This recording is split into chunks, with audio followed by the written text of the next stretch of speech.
دل میں ذوق وصل و یاد یار تک باقی نہیں، دل میں ذوق وصل و یاد یار تک باقی نہیں، آگ اس گھر میں لگی ایسی کہ جو تھا جل گیا۔ ہر چند قاعدہ عام یہ ہے کہ عالم آب و گل کے مجرم عالم ارواح میں سزا پاتے ہیں، لیکن یوں بھی ہوا ہے کہ عالم ارواح کے گناہگار کو دنیا میں بھیج کر سزا دیتے ہیں۔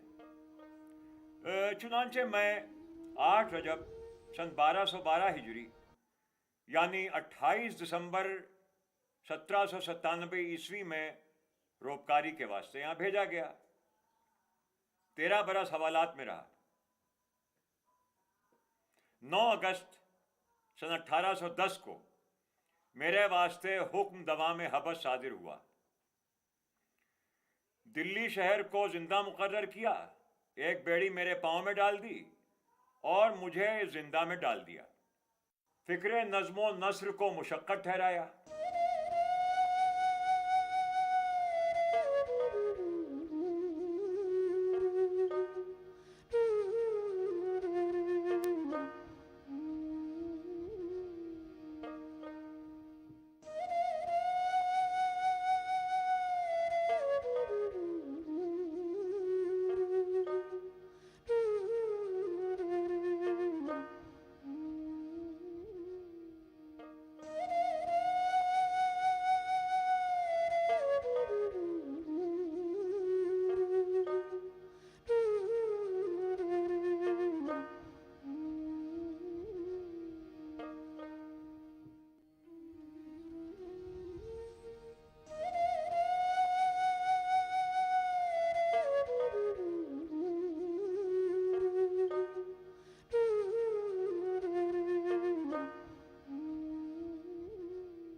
کچھ عرصے کے بعد میں جیل خانے میں سے بھاگا۔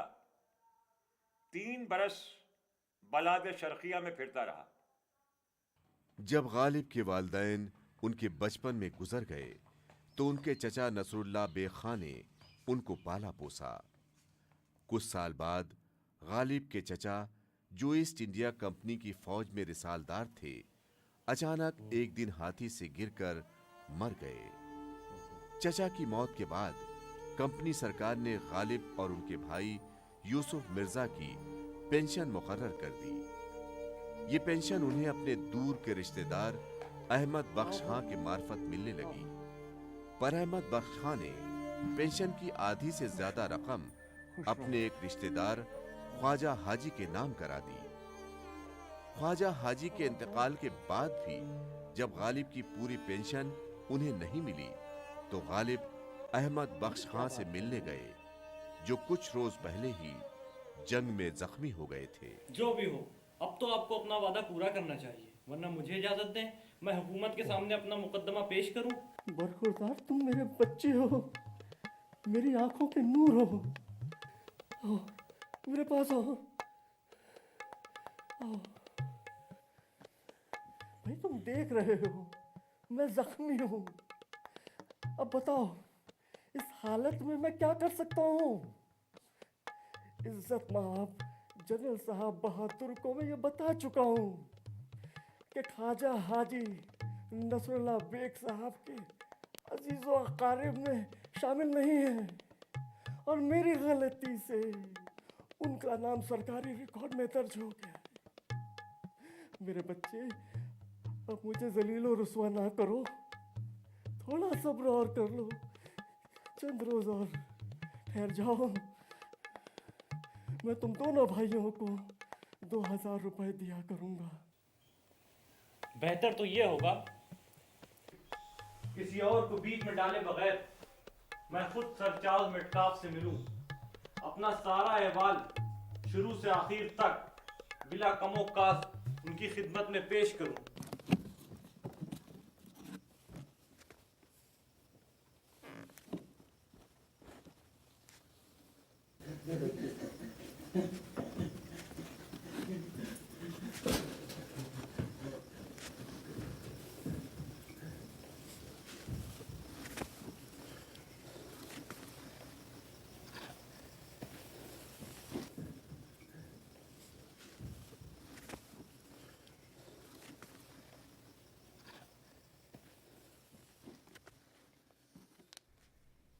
میں بھائی کی علالت اور قرض خواہوں کے سخت تقاضوں کی وجہ سے اذیتناک پریشانی میں مبتلا تھا. دلی پہنچ کر اپنے نانا اور والد کے تمام اثاثے جو میرے پاس بچ رہے تھے بیچ ڈالے اور قرض خواہوں سے قرض چکانے کے لیے رابطہ قائم کیا. تھوڑا بہت قرض چکایا بھی. پھر اپنے بھائی کی دیکھ بھال اور نگہداشت پر 4 آدمی مقرر کیے اور دلی کے نئے گورنر سر چارلز میٹکاف سے ملنے کے غرض سے کانپور کے لیے روانہ ہو گیا. جب مسٹر پیرون کمانڈر تھے تو جناب کی طرف سے صوبہ آگرہ کا انتظام و انصرام میرے چچا نصر اللہ بیگ خاں کے پاس تھا. انگریزی فوج جب علاقے میں پہنچی تو نصر اللہ بیگ خاں نے ان کی اطاعت قبول کی.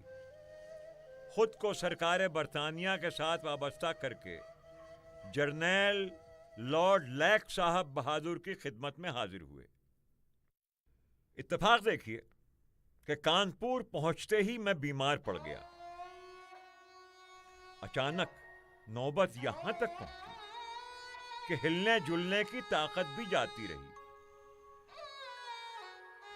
چونکہ مجھے اس شہر میں کوئی مناسب طبیب نہیں مل سکا، اس لیے دریا گنگا کو عبور کر کے کرائے کی ایک فینس میں مجھے لکھنؤ کی راہ لینی پڑی. میں لکھنؤ میں 5 مہینے اور چند روز صاحب فراش رہا.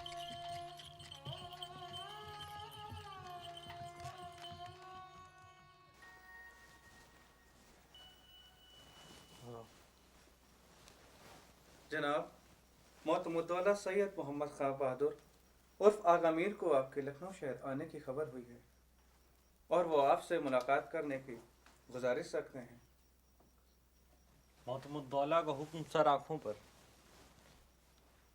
پر ناچیز کی ایک گزارش ہے کہ جب دربار میں حاضری ہو تو محترم الدولہ خود کھڑے ہو کر استقبال کریں، مجھ سے معانقہ کریں اور غالب کو نظر پیش کرنے سے معاف رکھیں. حضور، اگر آپ ایک ازداش لکھ دیں تو میں اسے خود ہی محترم الدولہ تک پہنچا دوں گا.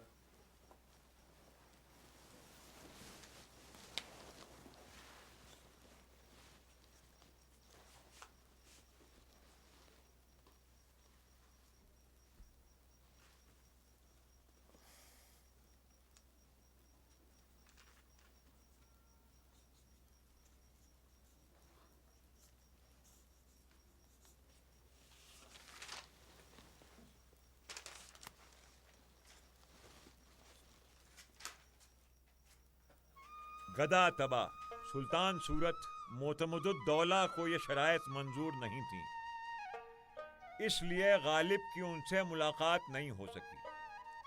ان کی خدمت میں حاضر ہونے کے لیے جو شرط قرار پائی وہ میری خودداری کے خلاف اور ننگے شیوہ خاکساری تھا.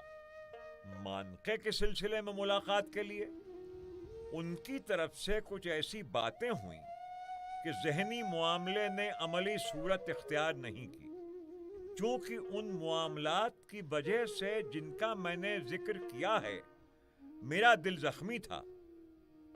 نیز طویل سفر اور دشوار مقصد درپیش تھے. لکھنؤ آنے کا باعث نہیں کھلتا، یعنی ہوس سیر و تماشا سو وہ کم ہے ہم کو. مقطع سلسلہ شوق نہیں ہے یہ شہر، عزم سیر نجف و طوف حرم ہے ہم کو. لائی ہے معتمد الدولہ بہادر کی امید، جادہ رہ کشش کاف کرم ہے ہم کو. لیے جاتی ہے کہیں ایک توقع غالب، جادہ رہ کشش کاف کرم ہے ہم کو. 26 ذیقعد بروز جمعہ اس ستم آباد لکھنؤ سے نکل کر دارالسرور کانپور پہنچا. 2-3 مقامات سے گزرتا ہوا آخر کار باندہ پہنچ جاؤں گا. اگر خدا نے چاہا اور موت نے امان دی تو کچھ دن آرام کر کے کلکتے کے لیے روانہ ہو جاؤں گا۔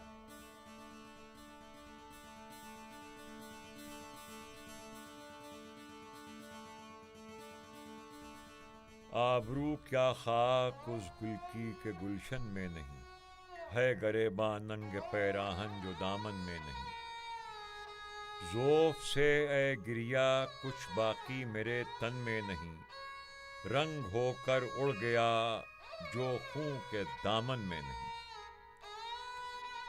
ہو فشار ذوف میں کیا ناتوانی کی نمود، بھئی قد کے جھکنے کی بھی گنجائش میرے تن میں نہیں۔ تھی وطن میں شان کیا غالب کے ہو غربت میں قدر، بے تکلف ہوں مشت خس کے گلخن میں نہیں۔ چونکہ میرے اور نواب ذوالفقار علی بہادر کے آباء و اجداد میں دوستانہ مراسم زمانہ قدیم سے چلے آ رہے تھے اور میرے دل میں نواب صاحب کے لیے بڑی محبت اور لگاؤ تھا، اس لیے میں نے ایسی تدبیریں شروع کیں کہ جس طرح بھی بن پڑے میں بندیل کھنڈ میں باندہ پہنچ جاؤں۔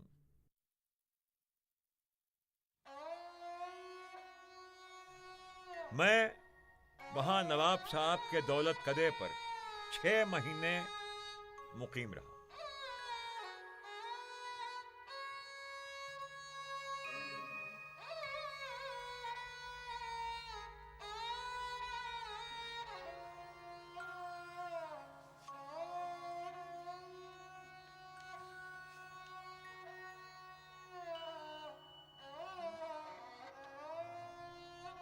اللہ کے فضل اور نواب صاحب کی توجہ اور تیمار ڈالی کی بدولت مجھے اس خطرناک بیماری سے شفا حاصل ہوئی۔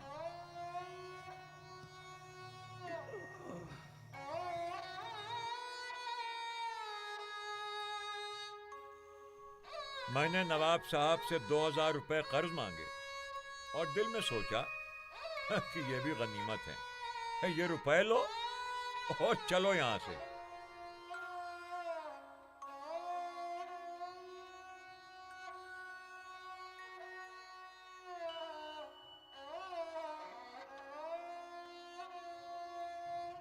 ایک چھکڑا جسے اس علاقے میں لڑیا کہتے ہیں، سامان لے جانے کے لیے کرائے پر لیا۔ یہ چھکڑا تو مجھ سے بھی ضعیف اور کمزور نکلا، دن بھر میں 12 کوس مودا سے چلا تارا تک نہ پہنچ سکا۔ مجبوراً راستے میں ایک گاؤں میں رات گزارنی پڑی۔ منگل کی آخر شب روانہ ہوا اور دوپہر کو چلا تارا پہنچا، اور چھکڑا رات کا 1 پہر گزرنے ہی پر مجھ تک پہنچا۔ باندے میں آپ کے منصف نے فرمایا تھا کہ نواب صاحب کے نام کا خط چلا تارا کے تھانے دار کو دے دو۔ میں کاروان سرائے میں بیٹھا لڑیے کا انتظار کر رہا تھا کہ ناگاہ تھانے دار خود وہیں آ گیا۔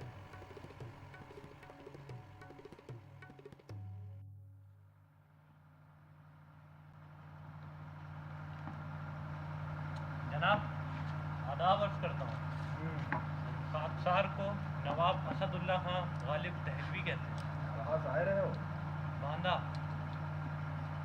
نواب صاحب کے منصف مرزا مغل نے فرمایا تھا کہ نواب صاحب کے نام میرا خط آپ ان تک پہنچا دیں گے۔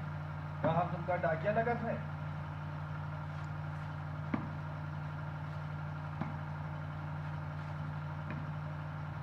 جناب میں باندے کی اور جا رہا ہوں، آپ اپنا خط مجھے ہی دے دیں۔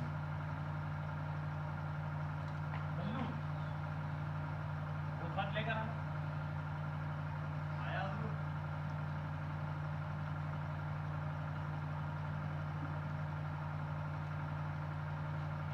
نواب صاحب کو